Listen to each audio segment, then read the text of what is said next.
So Python 2 versus Python 3.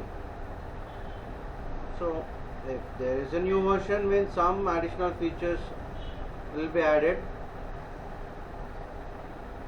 So December 2008, Python released version 3.0, and Python 3 was mainly released to fix problems which exist in Python 2.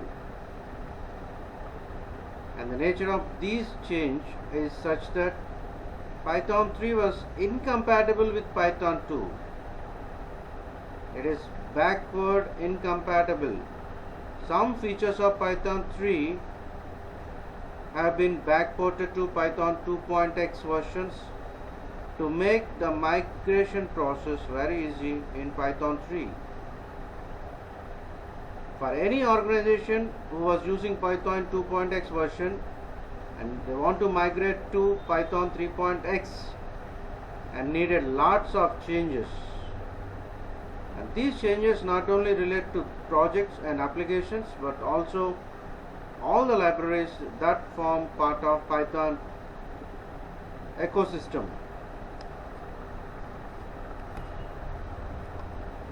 Although Python 2 is an old open source version, but still people are learning Python 2. If you want to become a DevOps engineer and you need to work with configuration management tools, and however sometimes you need to work with both of these versions. If your company's code is written in Python 2, you require to learn to work with that. And if your development team is working on a project that depends on specific third-party libraries or software which you are not able to port to Python 3, then you have only one option. Python 2 is the only option available for you.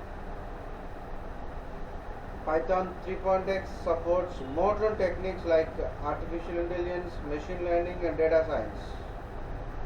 And Python 3 is supported by a large Python developers community. And it is easier to learn Python language compared to earlier versions. And it offers powerful toolkit and libraries. Now we'll see some key changes between Python 2 and Python 3.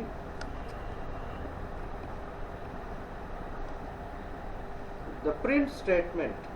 The print statement in Python 2, we simply write print within double quotations and some string like hello.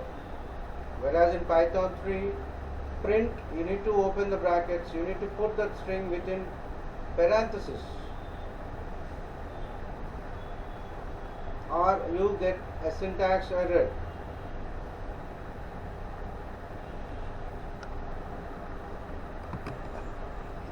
Integer division, dividing any two integers in Python 2 would always return an integer and truncate the decimal place.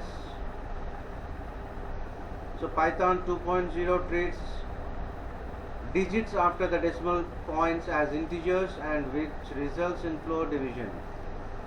If you type 5 by 2 in Python 2, it will return 2, just like in C language. It will return 2 instead of 2.5. It simply returns integer to the nearest whole number. However, in Python 3, it will return 2.5 as a result. And we have one additional symbol in Python 3, slash, double slash.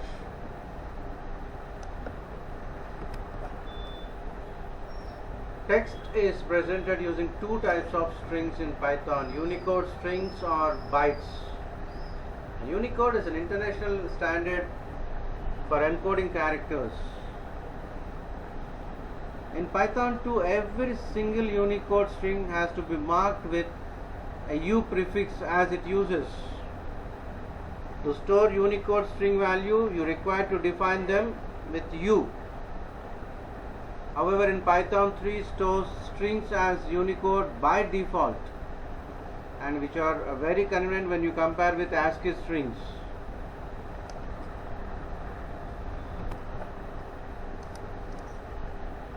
In Python 2.x, if we want to generate a list of numbers within a range, we could either use range function, which returns a list. If I simply write range within brackets 2, will return the list 0, 1, or use xrange function, which does not returns a list but returns an iterator object on which you can iterate and get the range of numbers. So in Python 3.x there is no xrange function. The range function does what xrange used to. Rather than creating a list of numbers at once and returning it, the xrange function in 2.x generated the numbers of range only when it is needed, that is when we use it with a loop.